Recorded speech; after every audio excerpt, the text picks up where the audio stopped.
I prepared a new topic for today, and this is a call for everyone in the e-commerce space to think about it.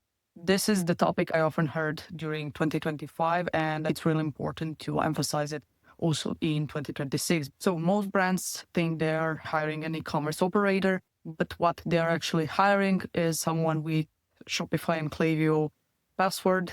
Generalists are not bad, they're good, but in different stages. So what you usually need in this situation is actually an e-commerce specialist. Yes, of course, you can hire generalist, but you have to have a strong system to do that. So again, going back to the stages, it depends on which stage you are at with your business. If you have a strong system already in place, then you should hire, of course, generalist, because they will be the one to oversee the whole process systems, thinking outside of the box, checking in on each and every client where we have some bottlenecks, what we can fix, what are some of the new strategies that we can implement in terms of systems that can actually work. That is eventually a project manager, heads of ops, or chief of staff at one point, but not in the beginning. So keep in mind, again, that being a generalist and hiring one doesn't mean that this person should do a job of 5 people. And if you don't know the difference between a generalist who will oversee everything or an expert who you actually need, you will probably overpay. So let's start with defining a generalist. First, a generalist usually can do a bit of everything at the same time, I would say. So they can do a bit of everything. They know tools, but they don't know or own the outcomes. They execute tasks, but also wait for your instructions. And they usually sound great in interviews. So they usually say, yeah, I know Klaviyo, I know paid ads, I know SEO, I did a bit of this, I did a bit of that, I did email marketing, I did digital marketing for different brands. I did everything in the last company or agency I was working in. So they did a bit of everything, but that is not what you're looking for, especially if you're a smaller agency or a brand that just started scaling. Everything is cool. These people can do a great job, but it's not what will move the needle for you and your business.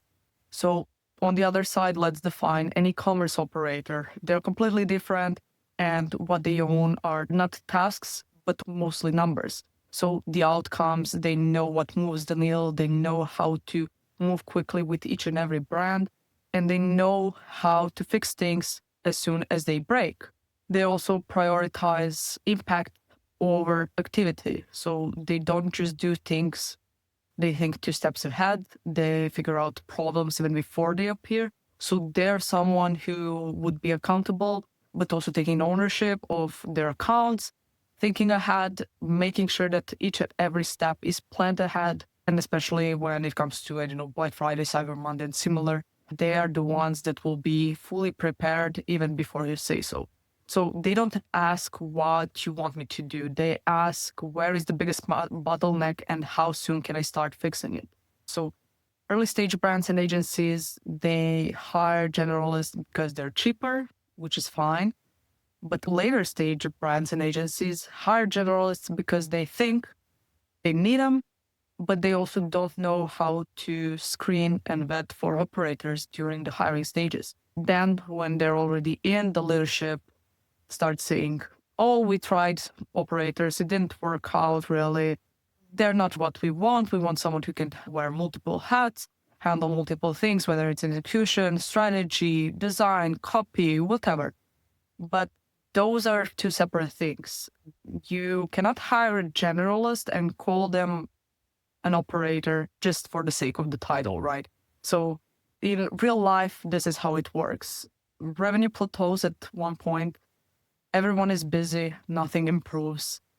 Meetings are increasing, but the results are not really coming in.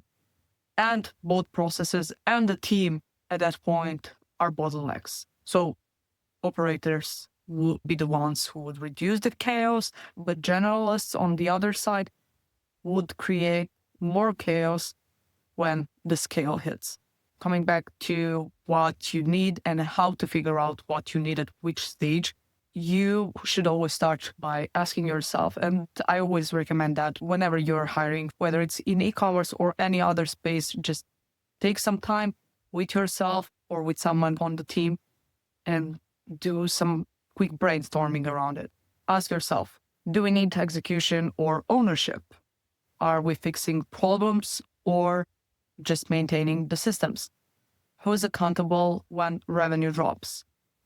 If you're scaling, you need an operator. So e-commerce operator, whether it's account manager, email marketing strategist, technician, you need an operator. But if you're surviving, you can hire a generalist, at least for now. So if you're just starting out and you don't really have much money to hire this person, yes, you can hire someone who is more of a generalist, but then don't expect the high quality that would focus more on revenue, retention, subscriptions, and how to actually maintain a strong relationship with each and every customer that comes in your way. Because acquisition at that point is easy, but you also need to focus on churn and life cycle and in overall retention. If you're just starting out and the acquisition is your number one channel, then hire a generalist. If retention is your focus, hire a specialist. Simple as that.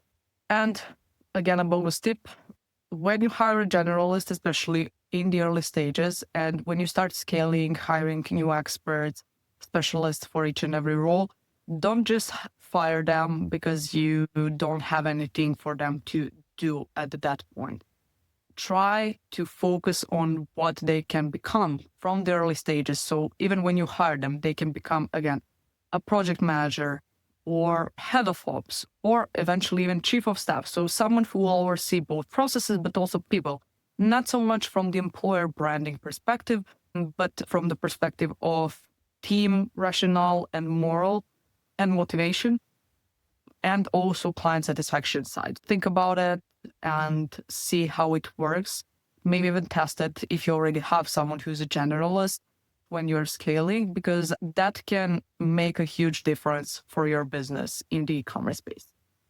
And of course, in the end, stop hiring for titles. That is just another shiny object. You don't need to chase any titles or anything similar. Hire based on problems that you actually have at that point. And if you're not sure what you need, that's already your answer. So you already know what you should start with at that point. Probably a generalist.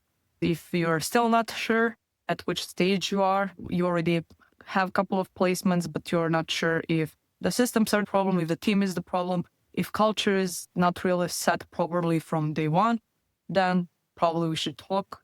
Even if it's just for a 20-minute chat, maybe someone on the outside can see problems before you. Sometimes you're too deep into everything and you cannot quite spot the actual bottlenecks. Maybe it's you. Maybe it's only one team member, and that's an easy fix. So you just need someone to point that out. And again, if you're ready, I'm always happy to talk. If not, keep this framework somewhere near and use it for the next time you need it. And see you in the next one.